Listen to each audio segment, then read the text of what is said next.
피카소가 나중에 가장 이 무언가 이 추상적으로 그리기 전에 처음에 피카소가 그렸던 그림들을 하나하나 보면은 이 손은 뭘 의미하는지, 이 여자는 뭘 의미하는지 좀 더 자세하고 명확하게 볼 수가 있습니다. 구약 성경상에서 십자가가 왜 이래서 십자가구나, 십자가가 아니면은 구원을 이룰 수 없는 거구나를 발견하기 위해서는 이 십자가의 그림을 구약 성경에서부터 발견을 해야 됩니다. 그렇지 않고서는 십자가에 대한 강력한 확신을 가질 수가 없는 거예요. 그러니까 우리 신앙이 다른 고등한 모든 종교와 가장 극명한 차이를 보이는 부분이 바로 이 십자가거든요. 그 다른 종교랑 아주 극명한 차이, 다른 부분에서도 많은 차이가 있고, 저는 뭐 정말 비교 종교학적으로도 많은 이야기를 드릴 수가 있어요. 또 정말 다른 종교랑은 게임이 안 됩니다. 기독교 신앙은 종교 중에 종교고 사상 중에 사상이고 철학 중에 철학입니다. 그러니까 게임이 안 되는데 그 중에 가장 중요한 한 가지가 뭐냐, 십자가예요. 근데 이 십자가가 왜 십자가여야만 했느냐, 왜 그거여만, 거기에서 모든 것들이 왜 핵폭탄처럼 거기서 딱 모든 것이 융합돼서 폭발력 있게 사람들의 삶을 변화시키고 우리로 하여금 그 십자가 안에서 모든 것들을 이해하게 하느냐를 바라볼 때 우리는 구약 성경에 나타난 이 그림을 차근차근 볼 수밖에 없다는 거죠. 그러한 가운데 창세기 22장에서는 하나님께서 창세기에 주신 가장 중요한 아들인 약속의 아들 이삭이 번제로 바쳐지는 장면이 등장하죠. 거기서 하나님께서 내 사랑하는 독자 아들 이삭을 번제로 바치라라고 말씀하셨고, 여호와 이레라고 하는 그 땅 위에다가 거기에서 번제로 바치라고 주님께서 명시적으로 말씀하셨단 말이죠. 그러니까 여호와 이레라고 하는 그 땅은 나중에 뭐가 된다고 했습니까? 그 갈보리가 된다고 했어요. 거기가 예수님 지시는 십자가에 달리시는 처형터가 됩니다. 그러니까 하나님께서 거기서 여호와의 산에서 준비되리라. 여호와의 산에서 뭐가 준비되는 거예요? 십자가가 준비된다. 그 십자가 위에 누가 올라요? 독자, 사랑하는 아들이 오르게 되어 있다 이 말이죠.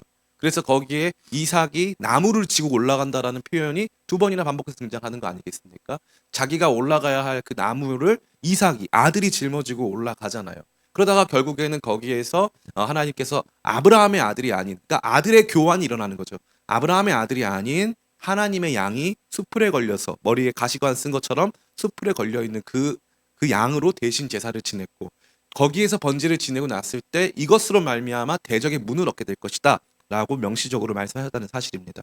이게 굉장히 중요한 내용이죠. 그러니까 이 그림, 아들이 제물로 드려진다, 심지어 정확한 그 장소에서, 이게 다 예언이 됐다는 이 말이죠. 그러니까 십자가가 조금씩 그 실체를 드러냈다는 사실입니다. 그리고 창세기는 아들의 이야기라고 했는데 창세기에 등장하는 가장 중요한 마지막 아들 누굽니까? 요셉입니다. 요셉.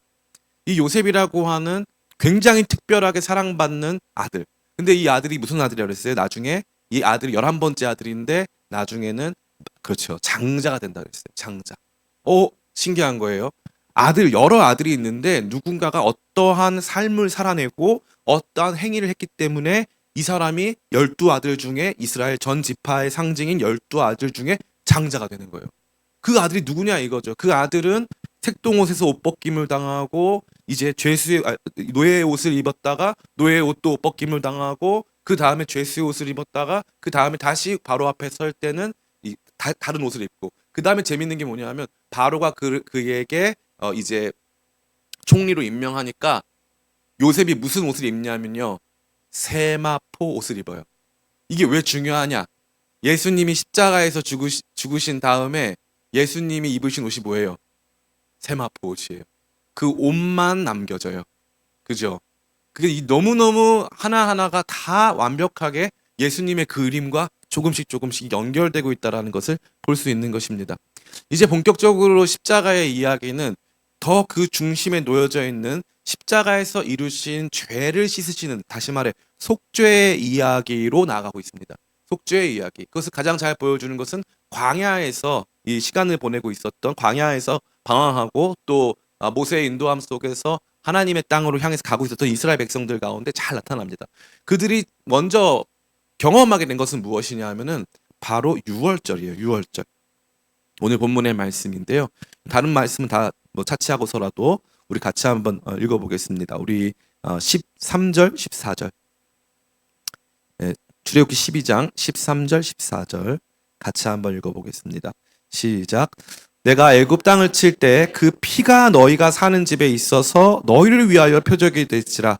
내가 피를 볼 때 너희를 넘어가리니 재앙이 너희에게 내려 멸하지 아니하리라. 너희는 이 날을 기념하여 여호와의 절기를 삼아 영원한 규례로 대대로 지킬지니라. 아멘. 6월절은 무슨 규례입니까? 영원한 규례예요. 영원한 규례. 이것 때문에 이 안상홍 증인의 하나님의 교회에서는 6월절을 지켜야 된다고 보는 입장이에요. 근데 그건 완전히 틀렸어요. 나중에 제가 또 말씀드리겠지만 예수님께서는 6월절을 십자가로 성취하십니다. 이 6월절은요. 한마디로 이스라엘 백성 모두가 종되었던 곳에서부터 나와서 하나님의 심판이 아닌 하나님께서 그들을 하나님 백성으로 삼아주신 그 은혜를 경험하게 되어지는 첫 번째 출발점이 바로 6월절이에요. 근데 이 6월절이 뭘로 시작을 하는 거예요? 피로. 피로. 내가 그 피를 볼 때, 피를 볼 때. 그래서 제사의 모든 이 구약 성경에 등장하는 이 예식법, 한마디로 주님 앞에 나가서 예배하고 예배할 수 있는 자격을 얻는 이 모든 과정은 다 피로 점철되어 있습니다. 피로. 그러면 이게 왜 중요할까요? 이거는 이 피와 관련된 내용은 이 레위기에 보면은 피는 곧 생명이다라고 되어 있어요. 생명이다. 하나님께서 아담과 하와에게 동산 중앙에 있는 나무의 실과의 열매를 먹지 말아라. 그리하면 정령 뭐하리라? 죽으리라 라고 말씀하셨어요. 그러니까 선악과의 열매의 이 가치는 생명과 죽음의 문제를 다루어주고 있는 거죠. 그리고 나중에 이 아담과 하와가 실낙원, 다시 말해 낙원에서 쫓겨났을 때 하나님께서 두루도는 이 불칼을 두셔서 이 에덴 동산에 진입하지 못하게 하셨어요. 그 이유가 뭡니까? 생명나무 과실을 먹을까 봐예요. 그래서 생명나무 과실을 먹고 영원히 살까 봐. 그러니까 이 피의 문제는요, 생명의 문제와 직접적으로 연관되어 있어요. 그러면 이 여기서 등장하는 이 피 왜 중요합니까? 이 피는요, 이제 이스라엘이 새로운 생명으로 산다는 거예요. 새로운 삶의 질서로 살게 된다 이거죠. 그러기 위해서는 뭐가 필요하냐? 희생이 필요하다. 희생이 필요하다. 그래서 속죄 시스템 전체에는 피로 말미암은 누군가가 대신 흘리는 생명이 다른 생명을 만들어가는 이 내용을 담아주고 있다는 거예요. 속죄 시스템에는 피 없는 제사는 없습니다. 물론 소제가 있지만 그 소제는 죄와 관련된, 다시 말해 생명과 관련된 제사가 아니에요. 그러니까 진정한 제사를 통하여 새로운 생명을 얻는 과정에는 반드시 뭐가 수반된다? 피가 수반된다는 거예요. 피가. 그러니까 주님께서 모든 것들을 새롭게 하시는데 이 피 흘림이 있어야만 한다는 거죠. 피 흘림이 있어야만 한다. 이스라엘 지금 현재에도 유대인들이 왜 예수 그리스도를 받아들이지 못합니까? 그들은 이 피 흘림을 이 하나님의 아들의 피 흘림으로 여기지 않아요. 하나님의 아들이 십자가에서 피를 흘려야 될 이유는 없다라고 생각하는 거죠. 그런데 가만히 잘 보면 이 말씀에 보면은 6월절, 다시 말해 애굽 땅에서 종되었었던 이스라엘 백성들이 영원한 생명으로 나아가기 위해서는 반드시 피가 필요했고 그 피는 누구의 피였습니까? 어린 양의 피가 필요했다는 거죠. 어린 양의 피가 필요해. 죄 문제를 씻는 것은 다른 율법으로 되는 것이 아니다. 이것은 어린 양의 피가 필요하다는 거죠.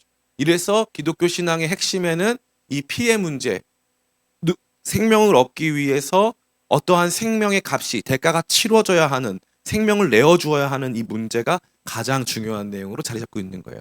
그래서 광야 생활 전체는 이 생명을 얻기 위한 이 피의 제사, 피로 올려드리는 제사, 요게 굉장히 중요한 핵심이 되는 것입니다. 우리가 흔히 아는 바와 같이 구약 성경 모세 율법에는 어떠한 철학이 있나요? 눈에는 눈, 이에는 이라는 철학이 있어요. 눈에는 눈, 이에는 이. 많은 사람들이 이건 굉장히 잔인한 이 율법 체계다라고 하는데 눈에는 눈, 이에는 이가 가장 공정해요. 그리고 그 당시에는요, 내가 예를 들면은 팔이 부러지면은 상대방을 죽였어요. 그래서 이 처벌 제한을 규정하는 거예요. 처벌 규정을 제한하는 거예요. 그래서 상대방의 팔이 부러지면 그거에 상응하는, 그러니까 이게 뭐냐, 이게 공의예요. 공의. 공적인 의로움이라는 거예요. 상대방이 얻게 된 피해만큼 그 피해를 갚아준다는 거죠. 그러면 하나님께서는 어떠한 피해를 입으셨습니까? 나중에 살펴보겠지만 이 죄의 핵심은 하나님을 죽이는 거라 그랬어요. 하나님을 죽이는 거. 이게 우리 기쁨의 교회 다니시는 성도님들 이거 모르시면 안 돼요. 죄의 핵심은 뭐 거짓말하고 나쁜 생각하고 요게 아니에요. 죄의 핵심은 하나님을 죽이는 거예요. 왜 그렇습니까? 이 우리가 지은 죄 중에 가장 큰 죄가 뭐냐면 예수님을 십자가에 매달은 거거든요. 그럼 예수님은 언제 십자가에 매달았죠? 예수님이 하나님의 아들이라고 주장하시니까 사람들이 예수님을 십자가에 못 박아서 죽였잖아요. 그래서 우리가 지은 죄는 하나님을 죽인 죄예요. 그렇기 때문에 하나님께서는 끊임없이 저와 여러분들에게 생명의 값을 지불하는 제사를 드리게 하셨어요. 근데 이것은 심지어 죄 지었을 때만 드리는 제사였을까요? 아니에요.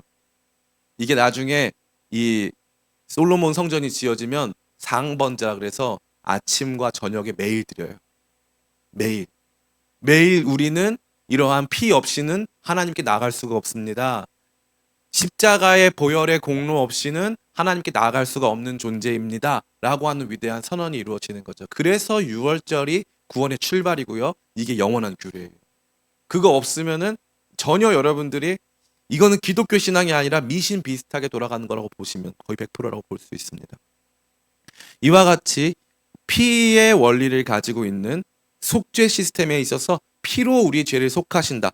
주홍같이 붉은 죄를 주홍같이 붉은 피로 씻어 눈같이 희게 하신다라고 하는 피에 의한 속죄가 구원받고 있는 이스라엘 백성의 첫 번째 출발점이 있다는 거예요.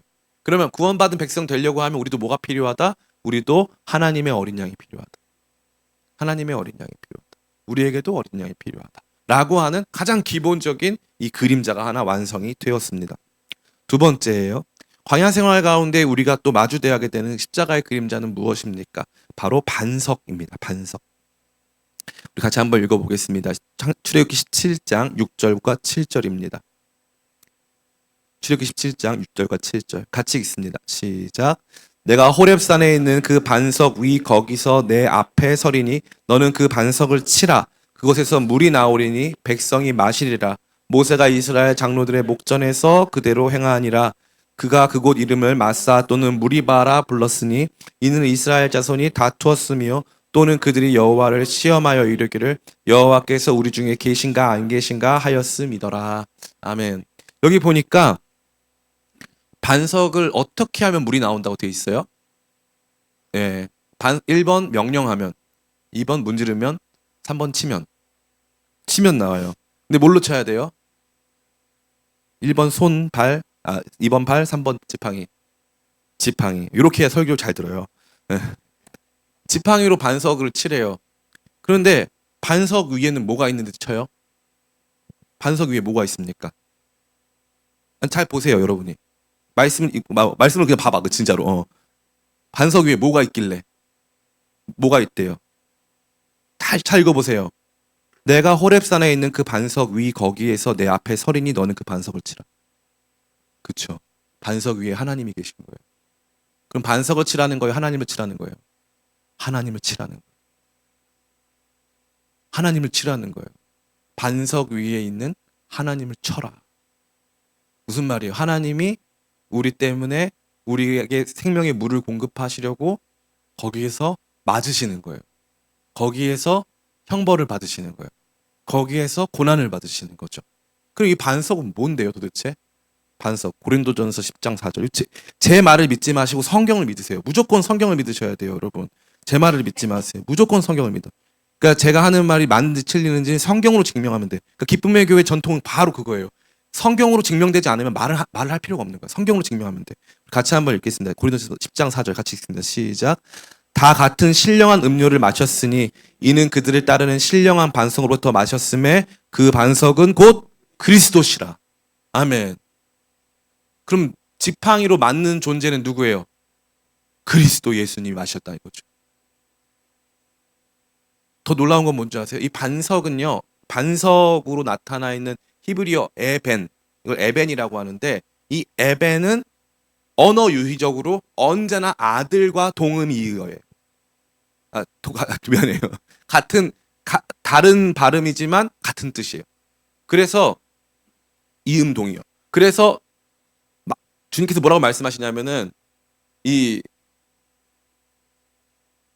사탄이 말하는 거죠. 저 돌들로도 하나님의 아들들이 되게 한다고 말하고 있어요. 그죠? 저 돌들로 하나님의 아들이 되게 한다. 저 돌들로 하나님의 아들이 되게 한다. 이게 무슨 뜻이냐면 저 돌이 에벤이고 하나님의 아들이 히브리어로 벤이에요. 그러니까 에벤과 벤은 같다 이 말이야. 그러면 이 반석은 뭐다? 반석은 아들이셔야 되고요. 그죠? 아들이어야 되고 이 반석은 그리스도시고 이 반석은 그 위에 하나님이 서 계셔야 돼요. 그래서 여기를 어떻게 해야 돼요? 쳐야 돼요. 그럼 뭐가 나와? 불이 나와. 예수님이 뭐라고 말씀하셨습니까? 누구든지 나를 믿는 자는 그 속에서 생수의 강이 흘러나오래. 이 반석을 치라는 거예요. 이 반석을 쳐라. 그럼 뭐가 나온다? 생수의 강이 나온다. 그래서 요한복음 20장 말씀 보면은 예수님이 십자가 지셨을 때 19장 십자가 지셨을 때 로마 군병이 예수님의 옆구리를 치니까 뭐가 나왔다? 물과 피가 나오더라. 그러니까 이거는요 너무 정확한 거예요. 이 그림 다시 말해 이스라엘 백성들에게 생수를 주기 위해서 맞아야 하는 아들 반석이 있다는 거예요. 이 반석을 하면 이 반석에서 물을 주신다 이거죠. 이 똑같은 사건이요. 이거는 완전 초창기거든요. 출애굽 초창기. 40년 뒤에 또 벌어집니다. 민수기 20장 1에서 13절. 이 중에 너무 기니까 우리 뒤에만 같이 읽겠습니다. 우리 19절 민수기 20장 9절부터 13절 같이 읽습니다. 시작. 모세가 그 명령대로 여호와 앞에서 지팡이를 잡으니라. 모세와 아론이 회중을 그 반석 앞에 모으고 모세가 그들에게 이르되 반역한 너희여 들으라. 우리가 너희를 위하여 이 반석에서 물을 내려 하고 모세가 그의 손을 들어 그의 지팡이로 반석을 2번 치니 물이 많이 솟아나오므로 회중과 그들의 짐승이 마시니라. 여호와께서 모세와 아론에게 이르시되 너희가 나를 믿지 아니하고 이스라엘 자손의 목전에서 내 거룩함을 나타내지 아니한 고로 너희는 이 회중을 내가 그들에게 준 땅으로 인도하여 드리지 못하리라 하시니라. 아멘. 여기 보면요. 출애굽기 17장과 민수기의 차이가 뭐냐. 많은 사람들이 2번 쳤다 뭐 이게 차이라고 하는데 아니면 혹은 또 우리가 너희에게 이 반석에서 물을 내랴라고 모세가 거기에다가 이런 용어를 사용했다라고 얘기를 하는데요. 출애굽기 17장에서는 하나님이 분명히 반석을 지팡이로 치라고 하셨고요. 여기에서는 뭐라고 되어 있냐면은 8절 지팡이를 가지고 내 형 아론과 함께 회중을 모으고 그들의 목전에서 너희는 반석에게 명령하여 물을 내라 라고 되어 있어요. 명령하여 물을 내라. 반석을 치라는 걸 치지 말라는 거예요. 치지 말라는 거예요. 그럼 왜 치지 말라고 했을까요? 십자가 사건은 한 번이거든요. 한 번이기 때문에 여기서는 2번 치는 게 아니에요. 이 반석과 샘물이라고 하는 이 내용은요. 제가 오늘 시간이 없어서 여러분에게 다 전달 못 드리지만 성경 전체를 관통하는 내용이에요. 성경 전체를 관통하는 내용. 반석에서 샘물이 난다. 반석에서 샘물이 난다. 이 내용은 성경 전체를 관통하는 것입니다. 성경 전체를 관통하는데 그 반석이 누구냐? 고린도서 10장 4절에 그 반석은 그리스도다. 그리스도께서 반석이 되신 그리스도께서 맞음으로 그분이 전혀 당하실 필요가 없는 형벌을 받으시고 그분이 공격을 당하심으로써 거기서 반석이 터져 나온다. 반석에서 물이 터져 나온다 이 말이죠. 이와 같이 광야 사건에서 이스라엘 백성들에게 생명을 준 모든 사건들은 십자가의 이야기를 그 그림자로 반영하고 있다라는 것을 볼 수 있습니다. 우리 또 하나 찾아볼까요? 민수기 21장 4에서 9절. 민수기 21장 4에서 9절. 민수기는 사람 이름이 아닙니다. 민수기 21장 4에서 나중에 웃겨요. 민수기 21장 4에서 9절. 제가 먼저 보겠습니다. 백성이 호르산에서 출발하여 홍해길을 따라 에돔 땅을 우회하려 하여다가 길로 말미암아 백성의 마음이 상하니라.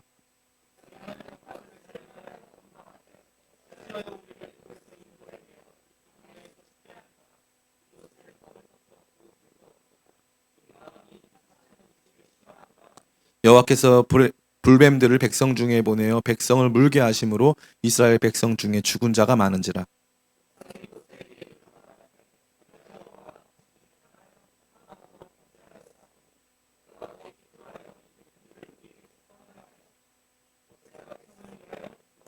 여호와께서 모세에게 이르시되 불뱀을 만들어 장대 위에 매달아라. 물린 자마다 그것을 보면 살리라. 같이 있습니다. 모세가 놋뱀을 만들어 장대 위에 다니 백성에게 물린 자가 놋뱀을 쳐다본즉 모두 살더라. 아멘. 이 내용을 이해하기 위해서는 요한복음 3장 14절. 여러분은 3장 16절만 기억하시죠? 14절도 엄청 중요합니다. 3장 14절. 3장 14절, 15절 같이 읽겠습니다. 요한복음 3장 14절, 15절. 오랜만에 이렇게 하니까 재밌죠? 아멘. 네.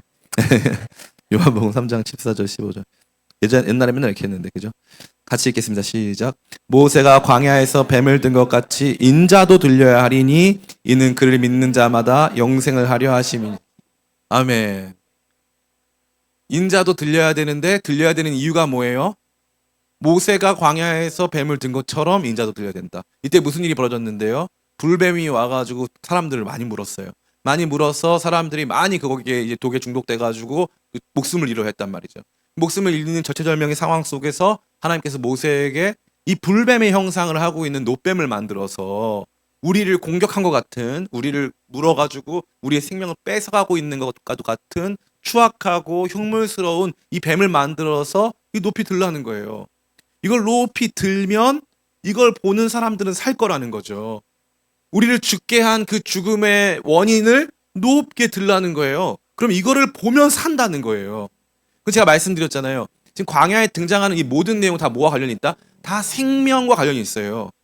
생명과 관련이 있단 말이죠. 아예 처음부터 이스라엘 백성들이 애굽에서 종로를 타고 있다가 이제 자유를 얻고 광야에 나온 다음에 가나안에 들어가는 이 전 과정이 출발하는 그 지점에서 6월절 어린 양의 생명이 필요한 거고, 그 다음에 광야를 행진할 때 우리한테 뭐가 필요합니까? 물이 필요하죠. 근데 물도 그냥 주시면 되잖아. 근데 그냥 주시면 되는 물인데 그걸 일부러 반석을 쳐서 줘라 라고 말씀하시면서 앞으로 일어날 일들을 말씀하시죠.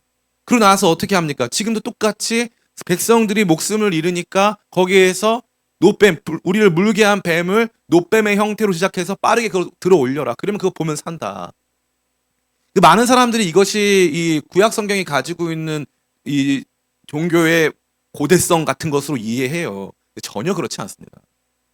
구약 성경을 제대로 읽어보면요, 하나님은 굉장히 현대적이세요. 정말로. 하나님은 정말 상식적이시고 정말 현대적이에요. 근데 우리가 자꾸 그 하나님을 이제 그런 프레임으로 갖다 붙이는 거예요. 하나님은 뭔가 폭력적이고 잔인하고 뭐 이렇게 재물 이런 거 좋아하는 분. 하나님 그거 안 좋아하세요.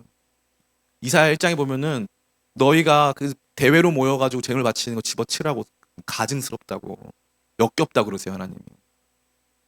시편 40편에 보면은 주께서 내게 원하시는 것이 무엇이냐, 주님께서 제사를 기뻐하지 아니하신다. 그 다음에 말씀하신 내용이 뭐예요? 주께서 제사를 기뻐하지 아니하시오니 주여 보소서 내가 왔나이다. 제사를 기뻐하지 않으시고 주님께서 원하시는 건 뭐예요? 나를 원한다. 나를. 근데 내 죄 문제를 씻기 위해서 그 당시 사람, 2000년 전 사람들이, 아직 무슨 과학 문명 잘 모르고 이런 사람들이 가장 확실하고 선명하게 이 죄의 문제, 하나님 백성이 되는 문제를 이해하게끔 하시기 위해서 6월절이라고 하는 이 제도를 통해서 1년에 한 번씩 이거 하면서 우리가 이 어린 양의 피로 하나님 백성 되었고 자유를 얻었다는 것을 계속 상기시켜 주셨고, 물이 없을 때마다 그 이야기 딱 한 번만 칠 수밖에 없어요. 무리바 물사건, 첫 번째 물사건에서 반석을 치신, 두 번 치면 안 돼요. 딱 한 번, 그날만 그게 인정됐다는 이 말이죠.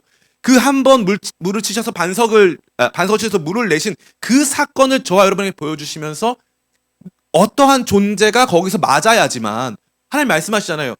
호렙산 너 앞에 그 위에 내가 서리니 너는 그 반석을 쳐라.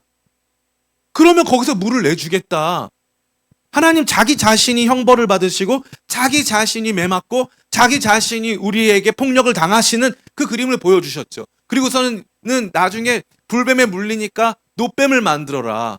죽음의 형상으로 놋뱀을 만들어서 우리를 죽인 죽음의 그 죽음 그 자체를 형상으로 만들어서 올려라. 그러면 산다. 그거 보면 산다. 예수님 뭐라고 말씀하세요? 모세가 광야에서 뱀을 든 것 같이 인자도 들려야 하리니. 주님께서 들리신다는 거죠. 그러면 그 당시를 떠나서 지금까지 오면서 인류가 개발한 다양한 사용 방식이 있어요. 뭐 어떤 거는 이제 뭐 새가 날아와서 먹게 하는 것도 있고 뭐 교수형도 있고 다양하게 있잖아요. 단두대도 있고. 근데 유달리 들려야 하리라. 들려야 하리라. 뭔가 이렇게 올라가서 죽임을 당해야 하는 형벌. 그것이 이 당시에 출애굽 당시에 있었을까요, 없었을까요? 없었습니다. 없었어요. 이게 그 당시는 없었단 말이에요. 근데 계속 시간이 가면서 이제 이 처음에는 애굽이 득세하다가 그 다음에 바벨론이 그 다음에 페르시아가 그 다음에 헬라가 그 다음에 로마가 집권하면서부터 이제 십자가형이라는 게 생겼어. 너무 놀랍게 예수님은 로마 시대에 오셨어. 그래서 예수님은 그 십자가를 지셨어. 반석이신 주님이 매를 맞으셨어요. 그래서 옆구리를 찌르니까 물과 피가 다 나와. 이 그림이 광야 시대에서부터 하나님께서 생명을 주시기 위한 방편으로 하나님 자신의 피를 주시고 반석 위에서 매를 맞으심으로써 물을 주시고 높이 들리심으로써 하나님께서 그것을 보는 사람마다 살게 될 것이라고 하는 생명을 주셨다 이 말이죠. 이 이야기를 여러분 가만히 보세요. 그러니까 이게 그냥 제가 지어낸 얘기가 아니라 성경을 정말 제대로 읽고 나면요. 이게 조여오는 느낌? 조금씩 십자가로 조여오는 느낌이 난다 이거예요. 십자가로 조여오는 느낌. 이거 내가 계속 십자가를 연상해서 그런가? 십자가 연상하지 말아야지. 하고 읽어도 계속 뭔가 조여오는 느낌이 들어요. 이게 이런 분이 계시네. 아들이 바쳐지네. 요셉처럼 모든 이 형제들을 대표해가지고 맏아들이 되면서 그 희생을 혼자 감당해야 되는 아들이 있네. 먼저 가가지고 그 땅을 미리 준비하는 아들이 있네. 여기 보니까 6월절 어린 양이 바쳐져야 이스라엘 백성들이 다 구원을 받네. 제가 뭐라고 그랬습니까? 예수 그리스도의 다중성취. 이 모든 것을 예수님의 한 분의 인격과 예수님의 존재와 예수님 당하신 그 사건으로 말미암아 그러니까 맞다고 전화 왔잖아요 지금. 저 정말 타이밍이 너무 좋았어요 지금. 저는 구정수 권사님 가지 마세요. 너무 좋아 진짜. 지금 타이밍이 완벽했잖아요. 진짜 그렇지 않아요? 맞다고 저 아멘이거든요 저거. 진짜 아멘이란 뜻이에요. 아멘이다 이렇게 주님께서 말씀해 주시는 거. 나 너무 감사했어요. 지금 진심으로. 진심으로. 계속 울리잖아. 받으셔야 돼. 하나님 전하니까 받으셔야 됩니다. 정말 이게 저와 여러분들에게 발견되면 너무 재밌는 거예요. 최근에 제가 한 형제를 이제 그분이 전화를 설교를 듣고 있을까봐 이 설교를 듣고 있을까봐 제가 말을 못 하겠는데 어떤 분이 이제 안 믿는 분이었는데 누가 같이 성경 읽자 그래가지고 성경을 이제 그냥 읽었대요. 그냥 읽다 보니까 완전 안 믿는 사람이야. 근데 이 친구가 이 친구의 남자친구가 자기 여자친구가 예수님 믿었으면 좋겠는데 누가 가서 성경 읽기 같이 하자고 했다는 거야. 성경 읽기 같이 하다가 이 자매가 성경을 읽다가 예수님을 영접한 거예요. 그냥. 그게 왜냐하면 조금씩 조여오는 거예요. 이게 너무 영광스러워. 그러니까 이 그림자를 같이 마주대한 사람들은요. 이 관심 있게 그림자를 딱 보던 사람은 이게 완성되는 장면을 딱 보잖아요. 그러면 딱 무릎을 칩니다. 이게 십자가였네. 이거네, 이거. 그러고 나서 이걸 보면은 이게 딱 보이는 거죠. 놀라운 게 이제 이탈리아에 가면은 미켈란젤로의 작품들 있잖아요. 미켈란젤로가 조각을 할 때는요. 스케치가 없어요. 큰 대리석을 원래 미켈란젤로가 뭐 하는 사람이냐면 원래 아버지가 대리석 이걸 광산하던 사람이에요. 그래서 대리석을 판매하는 사람이란 말이에요. 미켈란젤로가. 그래서 미켈란젤로가 딱 가서 보잖아요. 제일 좋은 대리석은 자기 달라 이거죠. 자기 달라. 근데 대리석을 딱 자기가 받아와요. 그러면 스케치가 없어요. 스케치가 없는데 물어본 사람들이 당신은 어떻게 스케치가 없는데 대리석을 가지고 그렇게 멋있는 조각을 만들 수 있느냐. 두 번도 안 본대. 그냥 딱 보자마자 치기 시작해가지고 이걸 만들어내는데 환상적인 거예요. 근데 미켈란젤로가 뭐라고 하냐면 자기는 돌을 보면 완성된 조각품이 보인대요. 돌을 보면 이 돌로 만들어 놓은 작품이 보인다 이거예요. 그러니까 그걸 보기 시작하면서 하니까 우리가 봤을 때는 뭐가 완성되는지 모르는데 이 원래 청사진을 가지고 있는 원래 어떤 최종판이 만들어질지 아는 사람이 보니까 쳐내면 쳐낼수록 그 그림이 보이기 시작하는 드러나는 거죠. 이게 영광스러운 거예요. 처음부터 다 보여주고 이렇게만 하면 뭐 구원받습니다 하는 종류의 종교 그런 신앙 그거 제가 좀 죄송하지만 저차원적이에요. 기독교처럼 고차원적인 게 없어요. 인간의 가장 원초적인 내용들을 2000년 넘는 4000년 가까운 시간을 인간의 모든 역사를 통틀고, 여러분 나중에 꼭 찾아보세요. 전 세계 어떠한 종교도 역사를 계시의 현장으로 삼는 종교는 없습니다. 왕들의 이야기를 다루어 주고 있고요. 다른 민족, 로마 제국이라든가 헬라 제국이라든가 바벨론, 페르시아 제국의 이야기까지 그 모든 이야기가 하나님 역사하시고 말씀하시는 계시의 공간으로 주어진 종교는 없다는 거예요. 너무나 놀랍습니다. 근데 그 모든 게 다 합력해가지고요, 다 같이 뭔가를 만들고 있는데, 그게 점차적으로 좁혀가면서 예수 그리스도라고 하는 한 사람에게 집중되고요, 예수님의 십자가로 집중이 되는 거예요. 그럼 십자가라고 하는 이 한 사건이 굉장히 건조하게 다루어지고 있는데, 십자가라고 하는 이 한 가지 사건이 담고 있는 의미가 너무 풍성한 거야. 그러니까 보다 보면, 야, 이건 여기서 왔고, 아마 내일하고 모레 더 많은 걸 여러분 느끼실 텐데, 예수님이 십자가 위에서 하신 모든 말씀은 구약 성경에 있는 말을 예수님이 일부러 하신 거예요. 그냥 하신 게 아니라 한마디도 예수님이 자의로 하신 말이 없어요. 모든 말씀이 구약 성경에 그대로 다 있는 말을 그대로 다 하셨어요. 있는 말을 그대로 다. 그 말은 뭐예요? 예수님이 십자가 위에서 하나님 말씀 성취하시려고. 요한복음 19장에 보면은 예수님께서 그 되어가는 일들을 다 아시고 말씀을 이루시려고 내가 목마르다 하시니라고 되어 있어요. 그냥 목마르다 하신 게 아니에요. 말씀을 이루시려고.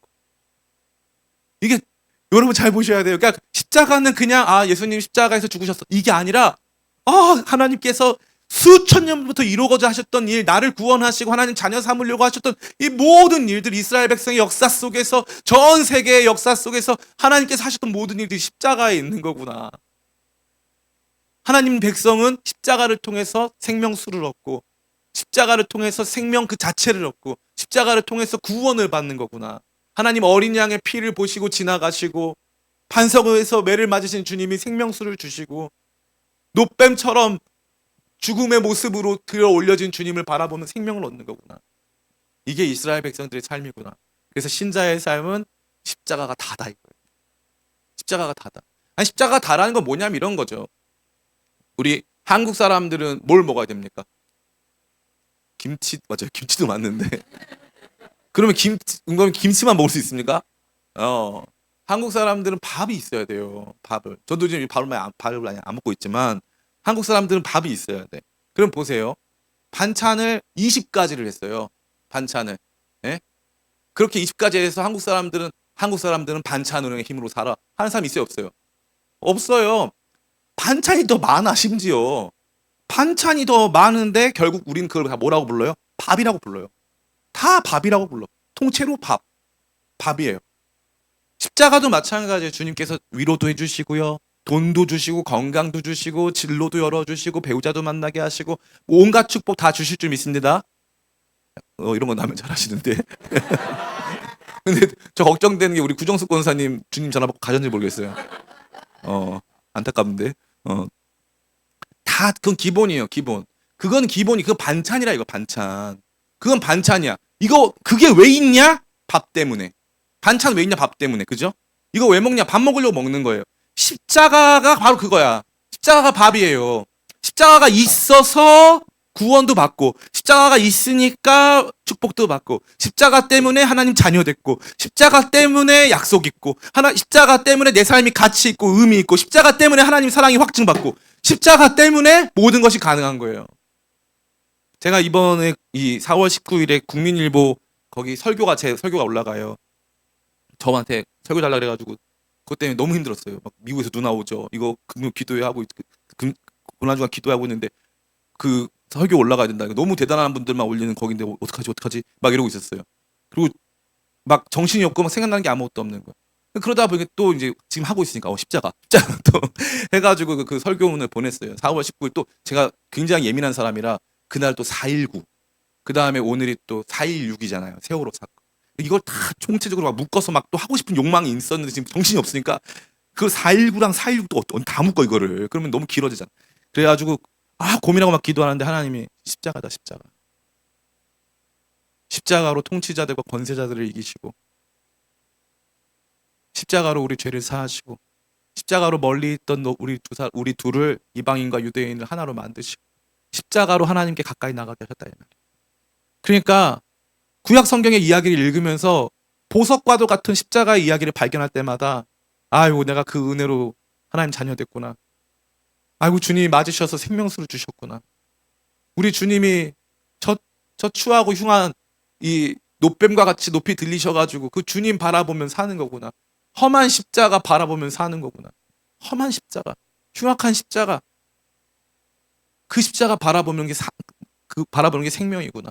이런 것들을 경험하게 하는 것입니다. 사랑하는 성도 여러분, 오늘 여러분들 안에 제가 전해드린 이 정보들은요, 단편적인 정보예요. 그러나 성령께서 역사하기 시작하시면 이 단편적인 정보들에 불이 붙기 시작해요. 불이 붙기 시작하면 그 다음부터 십자가가 찐이다. 이 진짜 십자가 너무 자랑스럽고 왜 교회에다 십자가를 붙이는지 그때 이해가 되고 이거보다 더 대단한 하나님의 지혜가 없다. 하나님의 지혜가 없다. 십자가보다 더 위대한 하나님의 지혜가 없다. 이게 십자가에서 다 완성하셨다. 게임 다 끝났다. 이 십자가에서 다 이기셨다.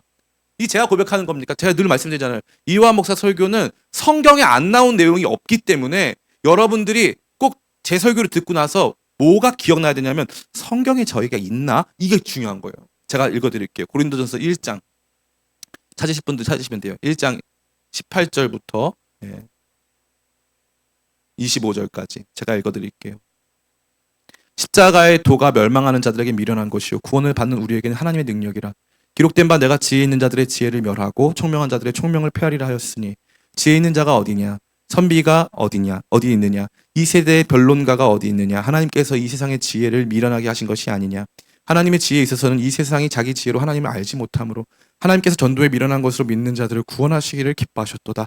유대인은 표적을 구하고 헬라인은 지혜를 찾으나 우리는 십자가에 못 박힌 그리스도를 전하니 유대인에게는 꺼리끼는 것이요 이방인에게는 미련한 것이로되 오직 부르심을 받은 자들에게는 유대인이나 헬라인이나 그리스도는 하나님의 능력이요 하나님의 지혜니라. 하나님의 어리석음이 사람보다 지혜롭고 하나님의 약하심이 사람보다 강하니라. 아멘. 뭐라 되어 있습니까? 십자가가 하나님의 능력과 하나님의 지혜래요. 누가 말하고 있죠? 사도 바울. 사도 바울은요 예수님을 안 믿는 게 아니라 예수님 믿는 사람 잡아 죽이려던 사람이에요.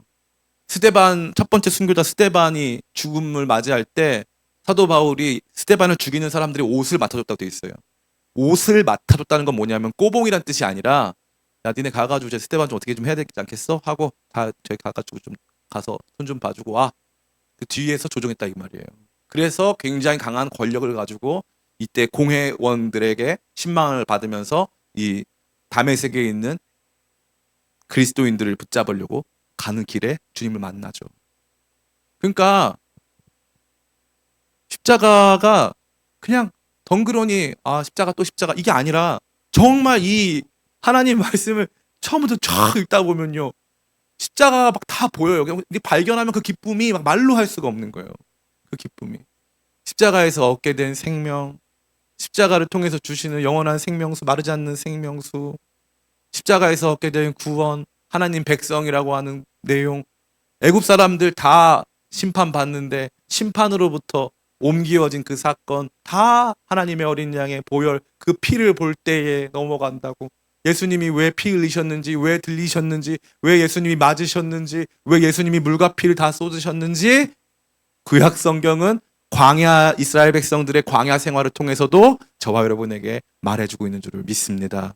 십자가가 생명이라는 사실을 이스라엘 백성들의 광야 생활을 통해서 깊이 알게 되고 알게 된 그 지혜 가운데 지식 가운데 성령께서 붙여주시는 뜨거움으로 말미암아 그 은혜가 우리 가운데 임하였음을 다시 한번 확인하게 되시는 저와 여러분 되시기를 예수님의 이름으로 축원합니다. 아멘. 우리 찬송가 또 우리가 금요기도회는 아니지만 기도회 하니까 찬송가를 많이 불러서 좋은 것 같습니다. 258장 옛날 찬송가들인데 한번 가사를 한번 깊이 묵상했으면 좋겠어요.